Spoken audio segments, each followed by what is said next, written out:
គោលបំណងចម្បងនៃការអភិវឌ្ឍប្រព័ន្ធគាំពារសង្គមគឺបែងចែកផ្លែផ្កានៃកំណើនសេដ្ឋកិច្ចប្រកបដោយសមធម៌ដើម្បីកាត់បន្ថយវិសមភាពនិងពង្រឹងសាមគ្គីធម៌នៅក្នុងសង្គមអ្នកដែលមានលទ្ធភាពជោគជ័យយើងបង្កលក្ខណៈឲ្យគាត់កាន់តែជោគជ័យអ្នកដែលខ្វះលទ្ធភាពគឺយើងប្រែក្លាយទុនដើម្បីរត់ជួយយ៉ាងណាឲ្យគាត់អាចកើតបាននេះហើយគឺជាការរីកចម្រើនរបស់ប្រទេសជាតិដែលយើងពាក្យថាកាត់បន្ថយភាពក្រីក្រពាក្យថាកាត់បន្ថយភាពក្រីក្រមិនមែនថាយកអ្នកក្រីក្រចេញនោះទេកាត់បន្ថយភាពក្រីក្រពីអត្រាមួយខ្ពស់មកទៀតបានន័យថាអ្នកដែលធ្លាប់ក្រពីមុនមួយចំនួនបានคลายទៅជាអ្នកជីវភាពមធ្យមឬក៏គាត់អាចកើតនេះហើយដែលកន្លងទៅយើងធ្លាប់មានការគិតគូរកន្លែងខ្លះខ្ញុំធ្លាប់ទៅម្ដងទៅផ្ដល់មានជ័យពេលដែលយើងចេញបានសមត្ថភាពដំបងក្រមួយក្រពីរផ្ទះមួយនឹងគាត់ក្រដល់ពេលប្រហែលឆ្នាំក្រោយស្ថានភាពសេដ្ឋកិច្ចគាត់ប្រែប្រួលគាត់មានលុយទិញអត្រាតគាត់ទិញមានលុយទិញគោយន្ត2នៅក្នុងផ្ទះអ្នកអត់ដឹងរឿងគេថាមិនក៏យើងឲ្យទៅអ្នកមានពេលដែលឲ្យដំបងគឺឲ្យទៅអ្នកក្រប៉ុន្តែជីវភាពគាត់ប្រែប្រួលជាក្រោយមកបានយើងកែសម្រួលឥឡូវការរៀបចំប្រព័ន្ធតាមការស្នើសុំការវាយតម្លៃផ្សេងហើយភារកិច្ចរបស់យើងមិនមែនដាក់គាំពារសង្គមដើម្បីឲ្យប្រជាជននៅក្ររហូតនោះទេមិនមែនបង្កើតនៅការពឹងផ្អែកមកលើរដ្ឋាភិបាលនោះទេគឺជួយគាត់ទៅពេលលំបាកពេលដែល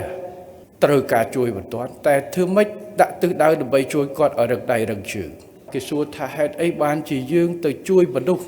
ប្រជាពលរដ្ឋរឿងសុខភាពមិនទៅបង្រៀនគាត់ឲ្យចេះតែគេថាជួយបែបនេះអត់មាននិរន្តរភាពទេ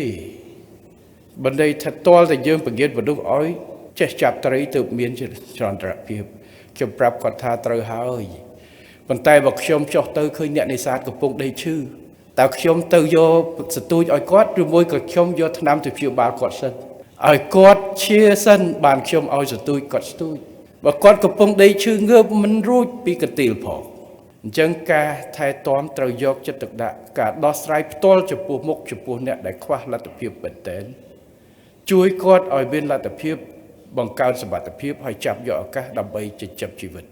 ហើយការរៀបចំប្រព័ន្ធគាំពារសង្គមនេះថាមិនមែនមានត្រឹមតែការចាយជួយទៅដល់គាត់ទៅព្យាបាលអត់អស់លុយនោះទេប៉ុន្តែមានទាំងបដោះបដាមានទាំងការភ្ជាប់នៅសមត្ថភាពដើម្បីរកការងារធ្វើដើម្បីរកចំណូលនេះហើយគឺជាអ្វីដែលជាផ្លែផ្កានៅក្នុងការកាត់បន្ថយភាពក្រីក្រដែលថាតើអ្នកក្របាត់ទៅដែរដែលពីមុនក្រោយនយោបាយឆ្នាំ2000យើងមានប្រហែលជាក្នុង40ជាង30%ជាងដល់ក្រោយចុះមកយើងចុះក្រោម10%ហើយអាចមានការខ្លះក្រោយកូវីដតែឥឡូវយើងខិតខំទាញភ្លាមសួរបាត់ទៅដែរមិនមែនគាត់រត់ទៅណាឬយើងឈប់រាប់គាត់ជាប្រជាពលរដ្ឋទេប៉ុន្តែគឺការប្រែក្លាយពីស្ថានភាពដែលលំបាកដែលខ្វះមុខខ្វះក្រោយទៅជាស្ថានភាពដែលគាត់អាចមានចំណូលមធ្យមអ្នកខ្លះអាចឈានទៅដល់មានជីវភាពទូទៅនេះហើយគឺជាផលនៃការជួយ